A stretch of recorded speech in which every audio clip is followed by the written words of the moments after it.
As we mentioned at the top of the newscast, county officials right now are making that announcement about private employers and vaccine mandates.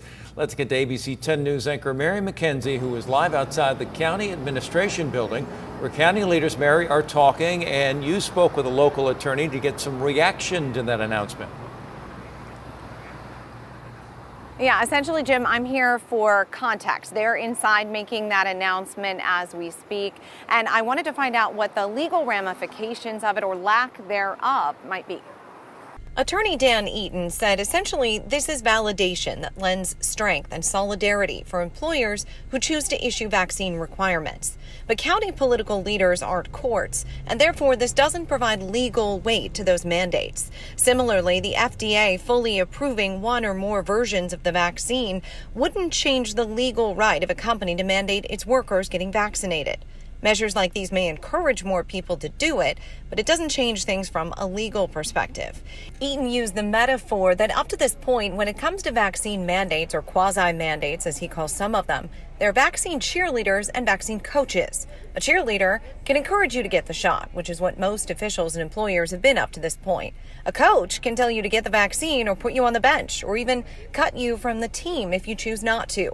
And mandates like these wouldn't take into account the tens of thousands of people in the county who aren't employed at all for many different reasons. He says people don't really like mandates. With mandates come resistance, and with resistance comes litigation. With litigation comes delay, and with the pandemic, the one thing you can't afford is delay. So whether states or county health departments could mandate vaccinations for everyone might not be a direction worth taking, even if they might ultimately hold up to legal challenges. After this pandemic is eradicated, the one thing you could say for sure is the litigation will continue for some years. And only then will we have the final answer about the legal rights, the legal duties, and the legal consequences that arise from this persistent pandemic. Now, we understand that announcement is going on right now. County Supervising Chair Nathan Fletcher is speaking, so let's go ahead and listen in. I will toss it straight out to him.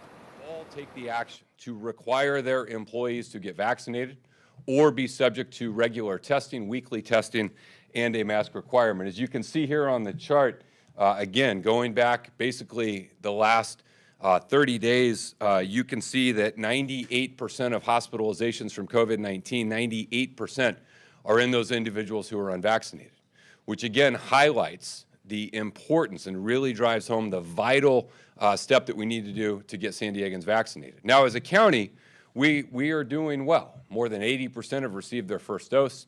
A significant number are fully vaccinated, much higher than other counties across California, certainly much higher than other states, which is why we have not seen the severity of the situation.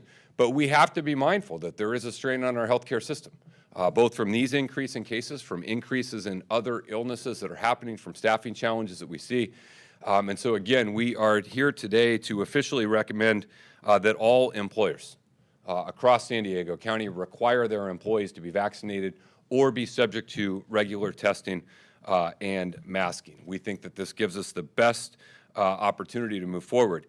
Starting tomorrow as a county, August 17th, we will begin collecting vaccination verification from our employees here. And on Monday, August 23rd, we will require employees who have not demonstrated proof of being fully vaccinated to be subject to weekly testing and to wearing masks indoors. And we think this is another step as a region. If large numbers of employers will take this action and step, can help incentivize and can help us move in a positive direction. So again, we're adding this recommendation today. We recently brought back the recommendation for individuals to wear the mask in indoor settings. We think these are all things that we can do to slow the spread that won't in any way impede our ability to have our economy. Listening to County Board Supervisor Chair Nathan Fletcher explaining what the county is recommending that businesses do, basically saying that employees either have to be vaccinated or submit to regular testing. As we've been telling you, you see the chart there that talks about how not fully vaccinated people make up the lion's share of cases we are seeing in this county. One thing he did say is that San Diego vaccination rates are higher than much of California as well as other states. We're going to stay on top of this for you, and we'll bring you any other highlights later on and also in later editions of 10 News.